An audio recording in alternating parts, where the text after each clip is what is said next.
There was screaming coming from your house last night. That was the first thing the neighbor said when I got back. I hadn't even dropped my suitcase. I blinked, confused. I've been gone for 2 weeks. He nodded, slow. I know. That's why I thought you should know. Only 2 people had keys. My mother, my father. I changed the locks a year ago, gave them new keys.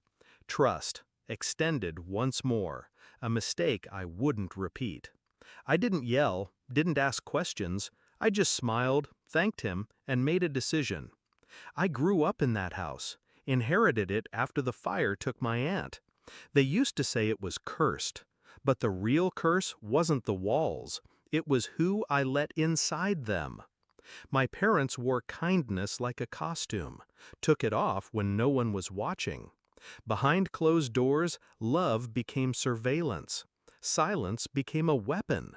They smiled in front of strangers, but I remember the glass in my hair when I was 12, the belt at 15, the words at 23. You learn to stop crying when no one listens. When I moved out at 26, they said I'd come crawling back. When I didn't, they found other ways in.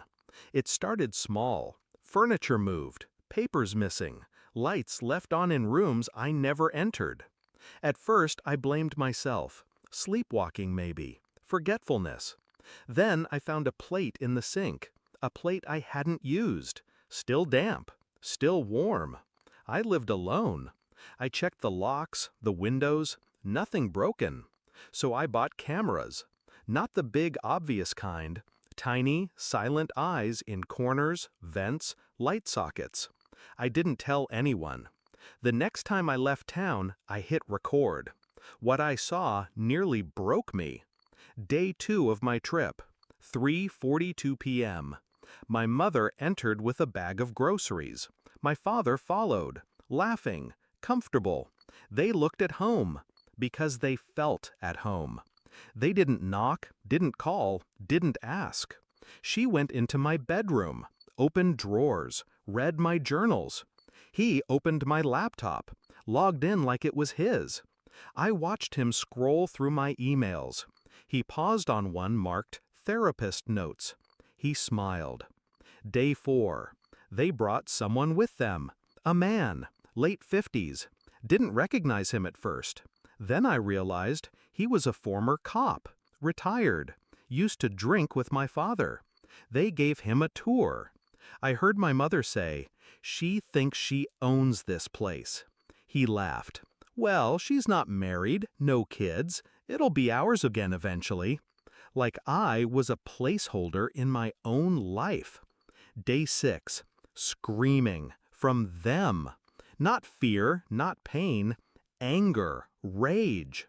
My mother yelling, "She ruined everything." My father yelling back, "Then take it back." They were tearing apart my studio, slamming doors, ripping canvases, throwing old photo albums into trash bags.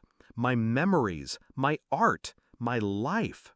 And they did it like they were owed. I paused the footage, stared at the frozen image of my mother holding a hammer. I didn't cry. I copied the files to a hard drive, called my lawyer, then I called the police. 30 minutes later, officers were at my door.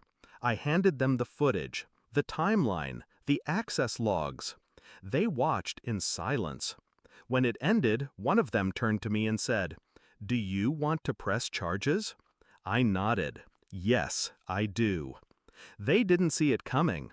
When they got the call, they thought it was a joke, an overreaction. They thought I was still that quiet girl, the one who let them in, let them scream, let them take. But I wasn't quiet anymore. I was calculated. Trespassing, unlawful surveillance, destruction of property. They tried to say it was a misunderstanding, family business.